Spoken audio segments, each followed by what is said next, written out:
উপকূলীয় জনপদ সাতক্ষীরার শ্যামনগরে ৫০০ বছরের ইতিহাস এবং ঐতিহ্য বুকে ধারণ করে দাঁড়িয়ে আছে বংশীপুর শাহী মসজিদ।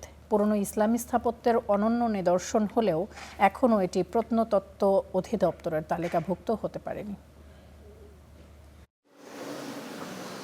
উপকূলীয় জনপদ শ্যামনগর বংশীপুর গ্রামে মাথা উঁচু করে দাঁড়িয়ে আছে ৫ শতাব্দীর ঐতিহাসিক বংশীপুর শাহী মসজিদ।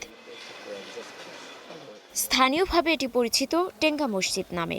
ষোড়শ শতাব্দীর শেষভাগ কিংবা সপ্তদশ শতকের শুরুতে নির্মিত হয় মসজিদটি। কারো মতে রাজা প্রতাপাদিত্য এর সেনাপতি খাজা কামালের উদ্যোগে মুসলিম সেনাদের নামাজের সুবিধার্থে এর পত্তন। আবার কেউ কেউ মনে করেন মুঘল সম্রাট আকবর এর শাসনামলের স্থাপত্য ধারার প্রভাব স্পষ্ট এ নির্মাণে।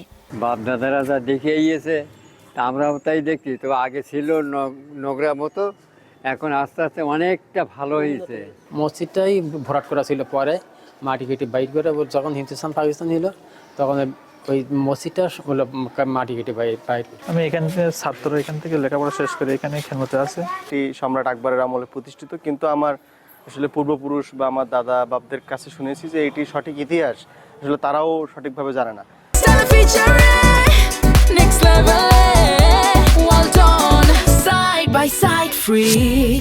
যার কারণে আসলে আমরা এইটা অনেকেই ভালোভাবে ক্লিয়ার না এইটা কবে উৎপত্তি হয়েছে, কবে শুরু হয়েছে। বাংলাদেশ সরকারের পক্ষ থেকে কিছু সাহায্য পাই, তা মাদ্রাসাটা আরো উজ্জ্বল হবে ইনশাআল্লাহ।